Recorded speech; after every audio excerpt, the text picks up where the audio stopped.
Time for the clock to turn to 3 when you're staring at 2:59 waiting.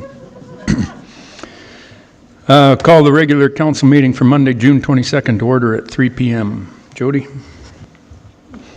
Yes, good afternoon. Please note that Committee of the Whole and council meetings are streamed live and recorded on YouTube. Attendees acknowledge that in accordance with Section 20 Sub 2 of the Access to Information Act and Section 4 Sub C of the Protection of Privacy Act, names, addresses, and other details provided when speaking at a council meeting will be publicly shared.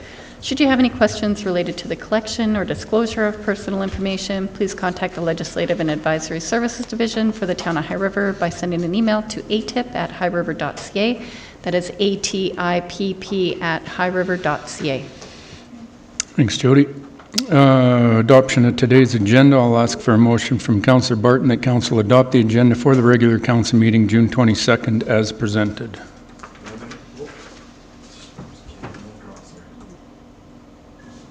Yeah, my motion, Mayor. Thank you. All in favor? Carried. Adoption of last meeting minutes. Ask for a motion from Councillor Brookwell that Council adopt the June 8th regular council meeting minutes as presented. You have my motion, Mayor. Thank you. All in favor? Carried. This time we'll go into number 4, public comments. Anybody wishing to share feedback on agenda items? See none, hear none. Thank you. Item number 5.1, the major development permit application. Michelle? Corey?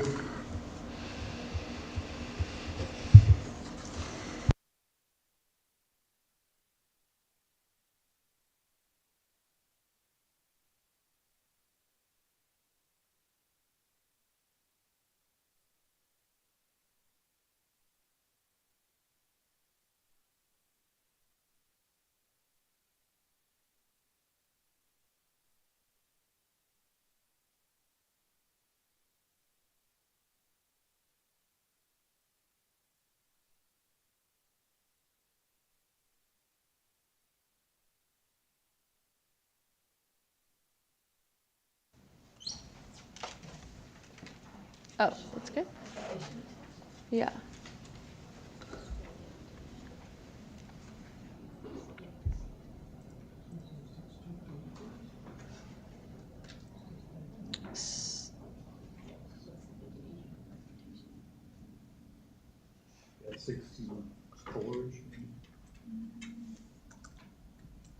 It's at the bottom. If you just scroll down. Page 62. I think 62 is the end of the Okay. I think it's 52 then. 52? Yeah. Oh, I've got it on mine. 62. This one, yeah. Great. Thank you. Okay. Good afternoon, Mayor and Council. Michelle Dahlmeier representing Planning and Development, speaking to item 5.1 on today's agenda. The subject site is located south of Center Street, east of 7th Street Northwest, and immediately north of the Seasons Retirement Community. It is within the Northwest Area Structure Plan, the Ellis Area Concept Plan, and is zoned Traditional Neighborhood District under the town's land use bylaw. Next slide. The proposal is for a new 108-unit residential development and includes variances to the secondary frontage setback, additional building height standards, frontage build-out, and vehicle access. The application was brought to Committee of the Whole on October 14th, 2025, prior to the application being submitted. At the time, Council had no concerns with the site plan or the proposed building height and design. Next slide.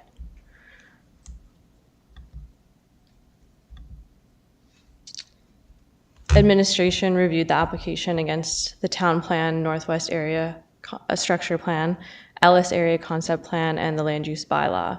It was found that the application aligns with the overall policies and goals of the Town Plan, Northwest Area Structure Plan, and the Ellis Area Concept Plan by introducing a type of housing that differs from the predominant low-density housing found throughout town, supports efficient use of land, and promotes inclusivity and affordability. The building design further incorporates articulated facades, varied materials, and pedestrian-oriented elements to contribute to a cohesive neighborhood and a high-quality residential streetscape. Next slide. The first variance that is requested is for the secondary front setback. The land use bylaw requires a setback between 1 and 4 meters in secondary frontages. The applicant is proposing a secondary front setback between 12 meters and 22 meters, and this is due to the large utility right-of-way along Center Street. Administration has no concerns with the request and agrees that the setback is appropriate given the site constraints. Next slide.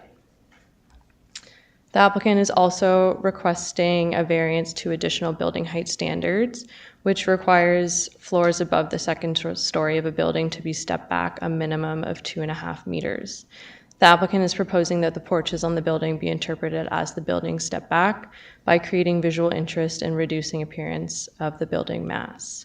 At the October 14th, 2025 Committee of the Whole meeting, no concerns were raised with this approach, therefore administration has no concerns. Next slide. The final proposed variances are related to frontage build-out and vehicle access. The land use bylaw requires all developments to have a minimum frontage build-out of 65%, and the applicants are proposing 45% frontage build-out. This is again due to the large utility right-of-way along Center Street and 2 access points serving the development. Although the frontage build-out is reduced, the proposed development establishes an attractive streetscape by providing front patios, porches, walkways, and street trees. Therefore, administration has no concerns with the request to reduce the frontage build-out. The land use bylaw further requires vehicle accesses be limited to 3 meters in width and limited to the amount of 1 access per lot. The proposal includes access widths of 6 meters to accommodate two-way traffic and 2 access points to support emergency services access requirements. The proposed variances to the vehicle access regulations will result in improved circulation within the site and enhance the site functionality. Therefore, administration has no concerns. Next slide. During the town's initial review, it was determined that no landscaping could take place within the utility right-of-way along Center Street. As a result, at the October 14, 2025 Committee of the Whole meeting, concerns were raised about the lack of landscaping along a town's major gateway. After further review of the registered utility right-of-way agreement on the land title, it was found that subject to the town's approval, improvements may be located within the right-of-way, provided that the developer acknowledges the town may remove such improvements for access, repair, or maintenance purposes, and that it would not be replaced or compensated by the town. The developer acknowledged this risk and has provided ample landscaping and amenities for their residents within the utility right-of-way to create an attractive streetscape. The applicant has provided the following renderings from Center Street. Next slide. An aerial from the northwest. The next slide. And a rendering from along 7th Street. Next slide. As part of the development review process, the applicant has submitted various technical studies that have been reviewed by our engineering department. Administration has included a prior to release condition in the notice of decision that all technical documents be updated to the satisfaction of the town. Next slide. Administration has reviewed the proposed development and supporting technical documents and has concluded that the proposal is consistent with the overall intent and vision of the town plan, Northwest Area Structure Plan, Ellis Area Concept Plan, and the Land Use Bylaw. Administration has no concerns with the proposed variances to the Land Use Bylaw and requests that Council approve Development Permit 2001.26, subject to the conditions included in the Notice of Decision. Thanks, Michelle. Any questions from council? This was obviously brought to us just prior to the last election. So there's a few of you that have not seen this document unless you attended that council meeting, but I'll open it up for questions.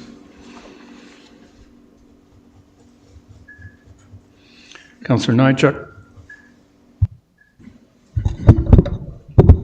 Thanks, Mr. Snodgrass. I have a question and then a comment or some context to add.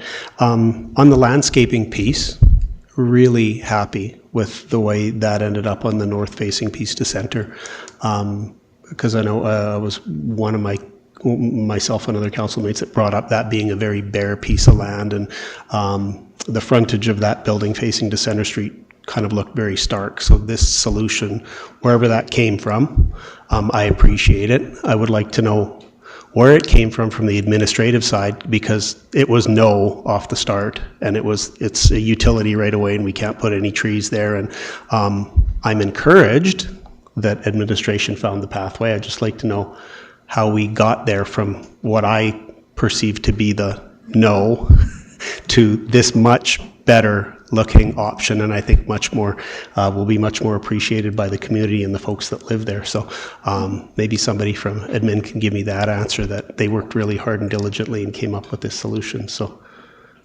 Yeah, through the mayor to Councillor Nychuk. So that was the original, I guess, interpretation of the utility right-of-way. It's pretty typical that things aren't allowed in there. But we actually pulled the document from the land title, and it does say that in full that they are able to plant with permission from the town. And again, they did acknowledge the risk that should the town need to get in there for maintenance or repair of the water line, that they would not be compensated for the removal of that landscaping. sure, okay. And then going to the frontage setback piece on particularly to 7th. And I'm just wanting to phrase this the right way. In the report, it said there were no concerns on the frontage setback from the committee of the whole meeting. We did have concerns, and I can't remember if it was particularly at that COW meeting, but there were some discussions with the developer, and this is the solution that came up with. So we did have concerns off the start. Council was very involved in having a built-out environment that fit that area and that followed to the intent, the premise, the heart of the land use bylaw that we have in place.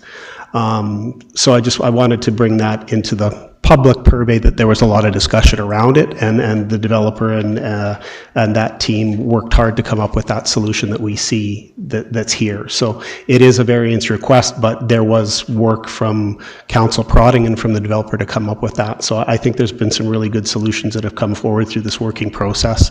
And it's not just that this document is landing here today without some effort from council, from effort from administration, and from the development team. So those were my comments. Thank you. Councillor McGonigal.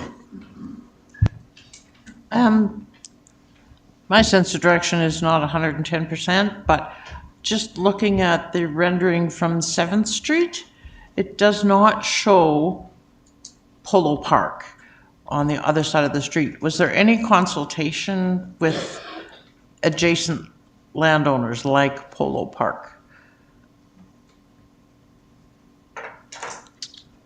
Through the mayor to Councillor McConnell.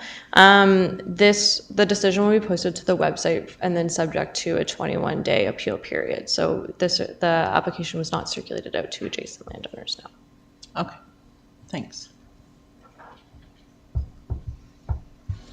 Councillor Jones.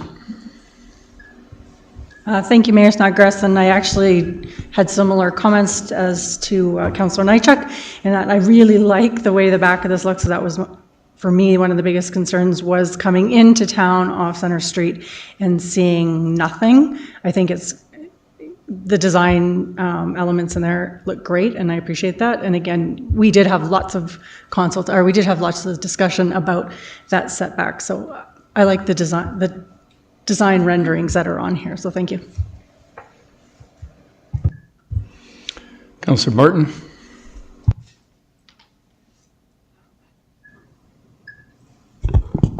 Again, I'm not going to really say anything that the other councillors haven't said already, but I appreciate you guys coming to the table and dealing with that landscaping on the backside. I think one of the things that Michael was kind of alluding to is that when we're coming in on Highway 2 and heading, or 2A and heading south, one of the things is lights from vehicles going into the backs of these units, and then also just dressing up that whole area. So I appreciate Boxford and administration figuring that out. Thank you.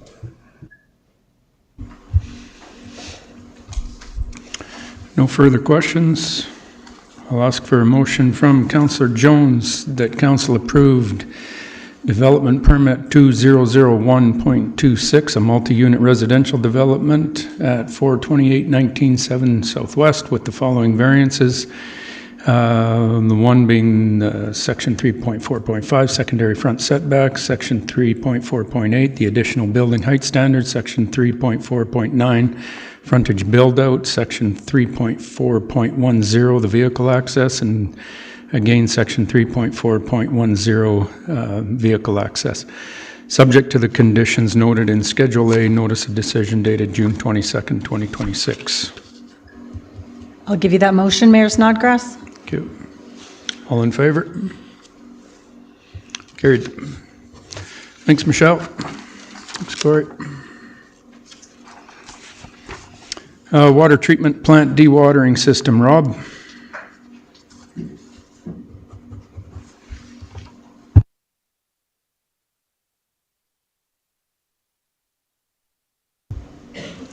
Rob? That better? Good afternoon, Mayor and Council. Speak close into the mic. Yeah, he's absolutely right that the presenters, it's hard to hear you unless you're pretty much eating that microphone, Rob, please. I will try to keep that in mind.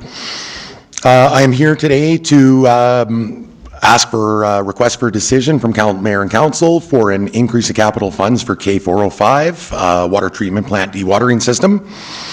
K405 water treatment plant system was approved with a funding from the utility reserve totaling $30,000. The tender for K405 water treatment plant dewatering system closed on May 1st at 4 p.m., receiving only one proposal totaling $39,787.87, excluding contingency and GST.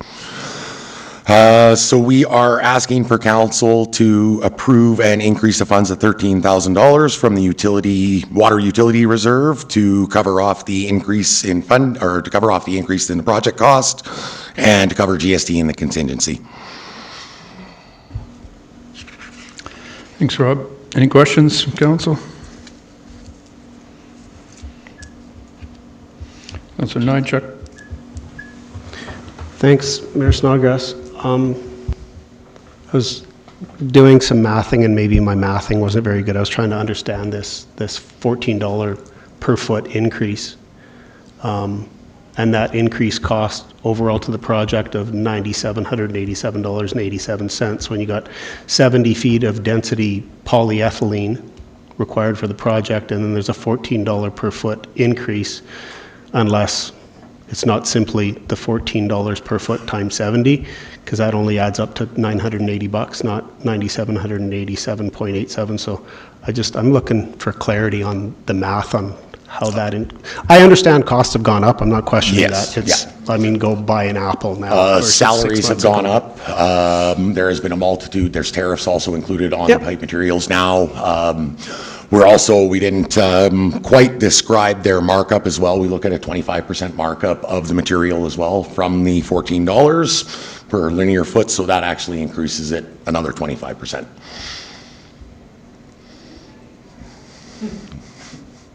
Do you know what I'm thinking? Some people do because they're laughing at me. So the cost increased by $14, and then the contractor's going to take a 25% markup on top of the $14? Okay, I wouldn't deal with the contractor, but that's just me. I'll keep my comments to myself now. I wish I could make 25% on everything that I do. I wish I could do the same, my friend. If you were the only one selling booze, you could. And it is important to note that we did only have only one doing one tender this. received. Councillor Cooey.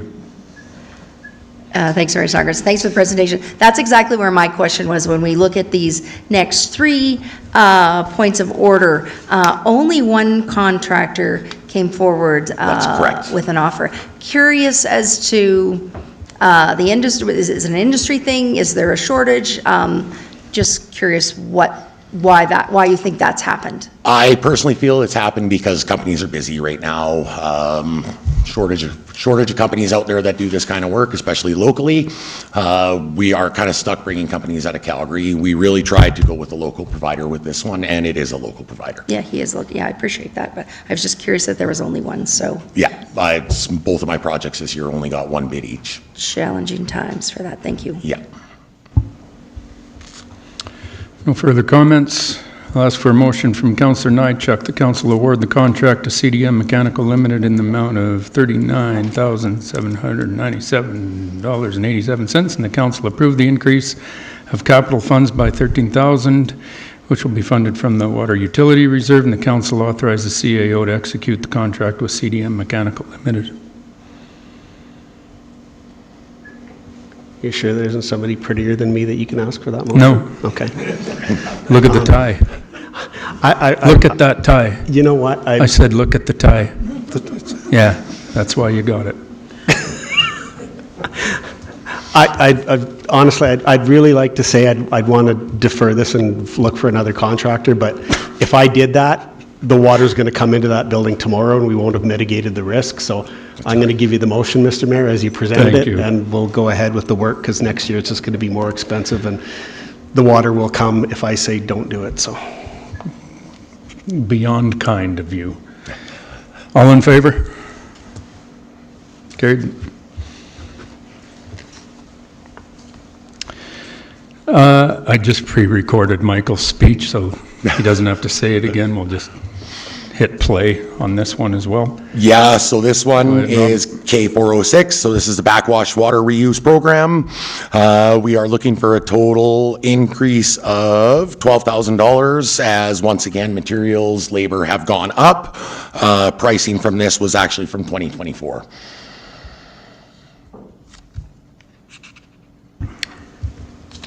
Any questions?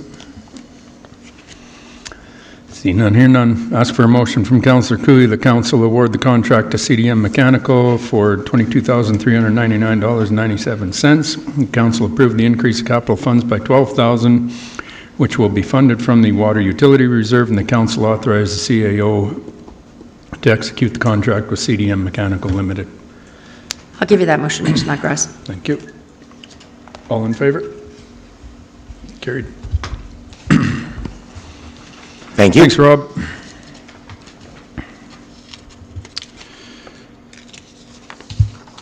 Councillor Board and Committee reports. Councillor Nychuk. Is it related back to the last item, Mr. Mayor? Just in terms of the fund that we're pulling that from, that utilities reserve, do we have an amount there? Obviously, we have money there, but just so it public knowledge that there's money in account and we're taking it from X and this is the amount we're using? Yes, there is certainly sufficient funds to fund both those projects from your utility reserves. The water utility reserve. Sufficient? Do we have a number we can share? Not off the top of my head, but I do know that we have probably in excess of $4 or $5 million in that account. Thank you very much. Councillor McGonigal. That last answer answered my question. Thank you. Councillor Cooey. Thanks. Just some good news from West Winds. They will be welcoming new tenants in their building in Okotoks Kennedy Terrace, which is named after, as I mentioned earlier at a previous meeting, High Riverite Sandy Kennedy. So looking forward to greeting those first residents actually next week. Next week they move in. So, yeah. Nice. Anyone else? I just wanted to do a quick shout out to Jody and Sharon, and I think Riley's been involved, Sonia's been involved, Chris has been involved, but we've been doing these little educational things with grade 2, grade 3, maybe one grade 4 class, from Legacy School, from Joe Clark and from Spitzy. And it's the coolest thing because, you know, and I want to shout out to the way you guys have put this together because the kids are absolutely loving it. The parents are loving it. The schools are loving it because we get the kids in here And we give them kind of, they're studying different levels of government. So we kind of go through that. We had John Barlow came to the one morning with us in here. But then from there, we get the kids to kind of pick an issue or pick something they want in High River. They want to build or change in High River. And then we get the kids up in the chairs here, and we turn the mics on. That turns into total chaos every time, but it's some of them just like Kinghorn. They love to hear the sound of their own voice, right? So, but they have, and we go, you know, what was this one? Oh, they talked about, one of the kids brought up 112th Street up in the Northwest, which is famous for our council. And they went through the exact same process that we went through it. You know, is that what level of project that is, what the finances are, you know, and then the one kid, he wanted to build some kind of a Sea World sort of thing. You know, well, if we build this road, we can't afford Sea World, and you know, which one's more important, and they have the debate along that. Anyways, they killed the project at the end of the day. So, but it's amazing that kids of that age are that savvy, and they're paying attention, and they know exactly, you know, having these discussions, and it's been a ton of fun. Jenny and I went up to, so we've done 3 in here. Jenny and I went up to the class at Joe Clark last Tuesday, Wednesday, something like that. Had a blast up there, talked a lot about fishing. Then I went to Spitzy School. We decided that we need a Disneyland here, for sure. Finances were a bit of an issue, but the one kid said his dad's got lots of money, so I'll be leaning on him. So glad he threw his dad under the bus for that one. So yeah, that's been a lot of fun, and we're going to do more. Now, Spitzy was going to come in here, but the timeline didn't work out. They were to get access to chambers, et cetera, so they're going to come back and do it right in here. But regardless, it's been a blast, and yeah, it's really cool just to watch the kids have the exact same discussions that we do. So outside of that, I went to, we had our quarterly mayor's breakfast so it was myself and Mayor Thorne and Reeve Seward and Mayor Kelly from Diamond Valley and Mayor Handley from Nanton. We had breakfast on Thursday, and then discussed lots of different stuff as to how we can work collaboratively, and then we had the municipal dinner that evening too that had the CAOs and other councillors that were at the dinner as well. So lots of discussion on a whole bunch of different things. Recreation's a big one because Okotoks is looking at an aquatics facility right now that's coming in at $100 million just for an aquatics facility.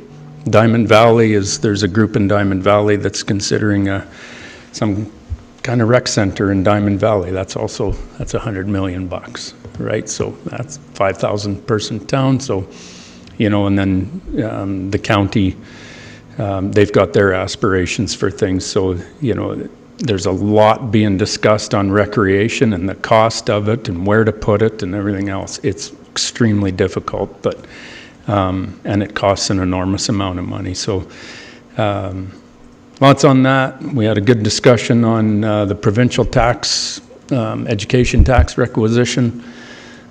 I got my thoughts on it as to maybe the province should be collecting their own taxes rather than putting it on the backs of municipalities. But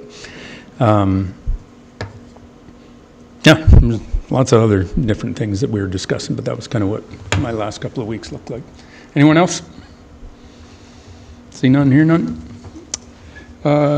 Sorry, Councillor Nychuk. I'll give you an update on a waiting update. Foothills Regional Services Commission, which is the landfill, and wastewater, which is effluent pump out to Frank Lake, and are continuing work with the county on potentially a proposed joint venture on a new wastewater plant. So Harry Riva Cameron from the county this morning in that meeting just updated that the consultant is still working. Both municipalities have been waiting patiently on their work to come back to us on that feasibility and what that might mean in terms of a structure and what the requirements would be, and then what costs would be. So that's still pending based on that information that we're getting from the consultant. Without that, we have no basis for what we're constructing or how much it would cost or how we could go to the provincial government on that. So an update that's not really an update, just please be patient as this information is coming forward to us. So maybe we'll have something by the fall when Municipalities Association meeting is, and we can corner a minister and talk to them about it there. So. Thanks, Councillor. No one else. Council correspondence requiring action. This is just a ratification. We did an email poll because this was time sensitive for Wild Rose Community Connections. Just a letter of support request for a grant that they're looking, that they're applying for. So, Councillor McGonigal, I'll have you read the motion, please.